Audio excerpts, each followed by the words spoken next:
Para mí un guión referente en mi vida, no precisamente porque fuera especialmente ni el mejor ni el peor, pero sí por lo que me marcó cuando fui al cine a verlo, para mí fue Seven.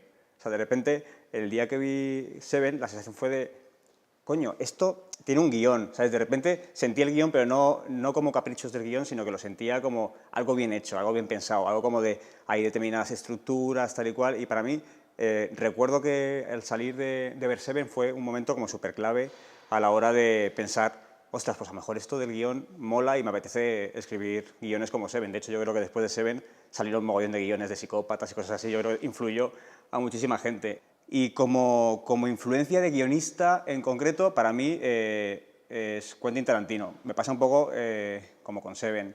Es la sensación de cuando vi Pulp Fiction, de, hostia, este tío funciona, hace un trabajo muy bueno.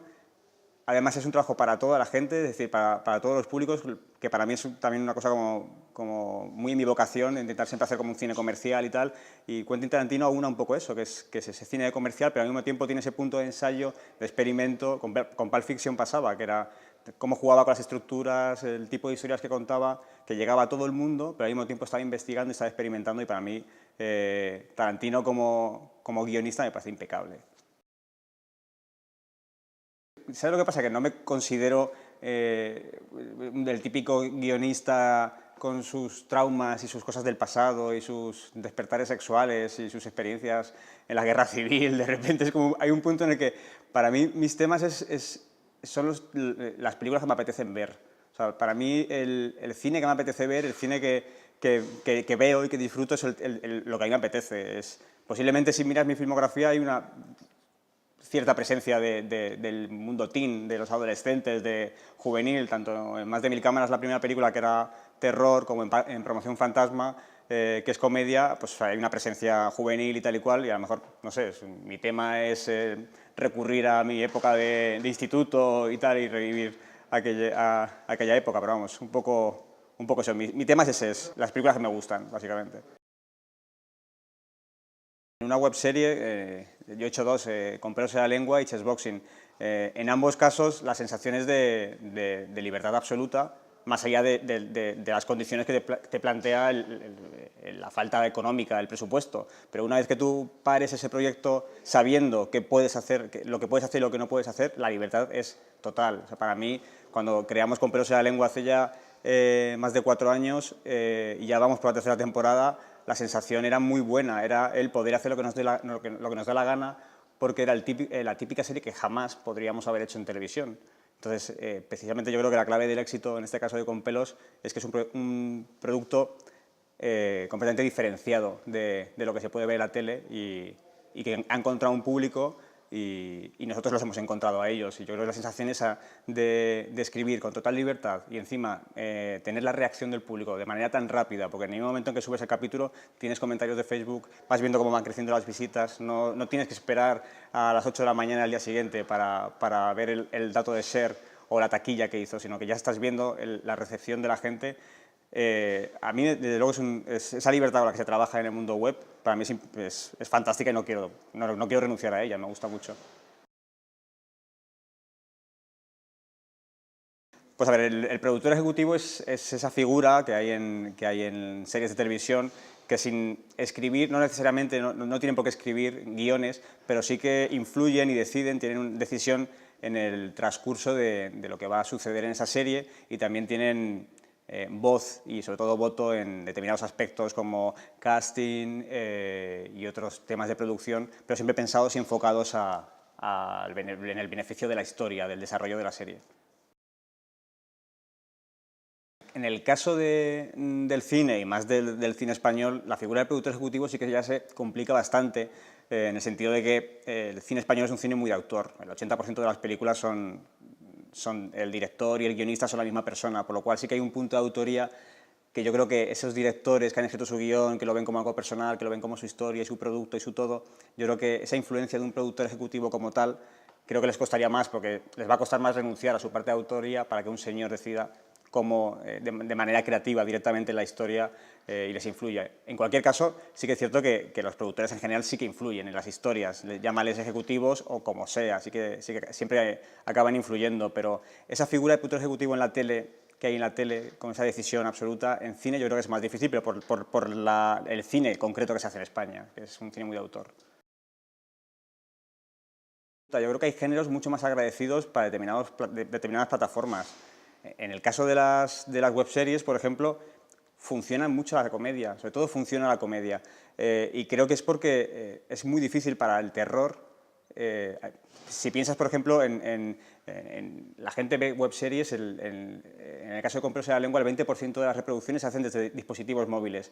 O sea, el 20% es un porcentaje bastante grande de gente que ve una serie en un móvil. Entonces, plantear que el terror o el drama te pueda llegar en una pantallita así pequeña, cuando estás en el autobús, cuando estás esperando en la cola del supermercado o lo que sea, exigirle al espectador tanta atención, yo creo que supone un problema.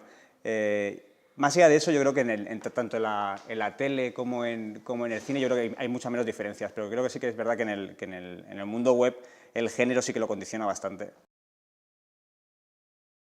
La venta del remake de Promoción Fantasma fue algo bastante fácil.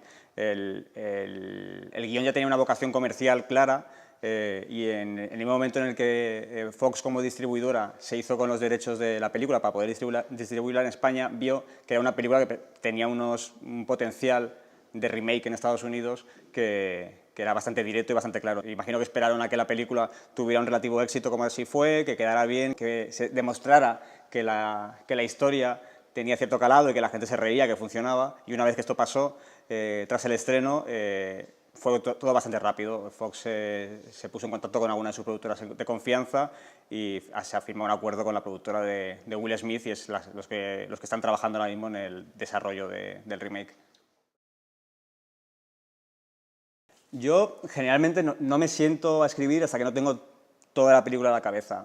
Si ya es de por sí muy difícil acabar un guión, sin saber a dónde vas, yo creo que es muchísimo más complicado. Entonces, sí que me gusta saber cómo empieza, lo que pasa en la mitad y cómo acaba esa película y hacia dónde van los personajes. Una vez que ya tengo eso más o menos trazado y pensado, sí que ya me siento a escribirlo. Yo en ese sentido soy muy académico, yo me hago mi escaleta y luego ya me meto en diálogos. Y ya una vez, a partir de ahí, yo creo que ya empieza ya el proceso a lo loco. Es decir, si hay que tirarlo todo, se tira, si hay que reescribir, se reescribe, si hay que cambiar actos, se cambian. Es decir, ahí yo no soy muy enamorado de mi obra. Es decir, una vez que la tengo, si funciona, estupendo, pero si veo que no funciona, no me cuesta nada reescribirla, trabajarla y luego al final, hasta la hora de rodar, un guión siempre está vivo, es decir, que siempre estás cambiando continuamente, porque cuando la escribes para ti está muy bien, pero luego llega el productor te pide unos cambios, una vez que se ha encontrado el director también te pide otros cambios, por lo cual yo creo que es un proceso muy vivo que cuesta mucho acabar con él, ¿sabes?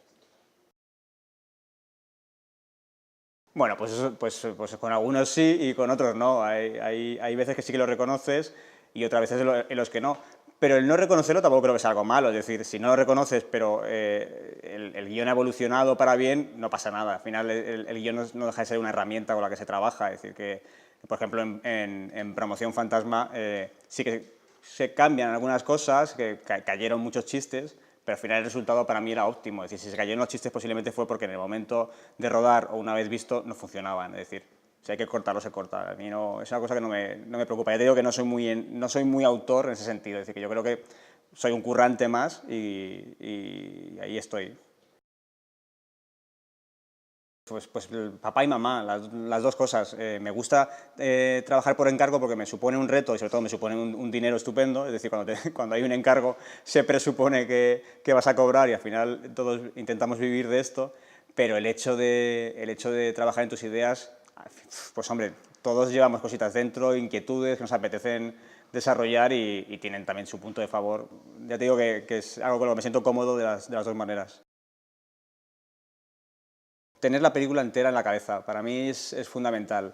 Un guionista al final tiene que luchar contra muchas cosas a la hora de acabar tu obra, es decir, tienes que luchar contra la falta de tiempo, contra los vecinos que hacen mucho ruido, contra muchas cosas, y si encima no sabes a dónde vas, es una una razón más para abandonar esa historia a mitad. Por lo cual, yo creo que tienes que tenerlo todo muy cerrado en la cabeza para saber a dónde vas y tener ahí ese objetivo concreto.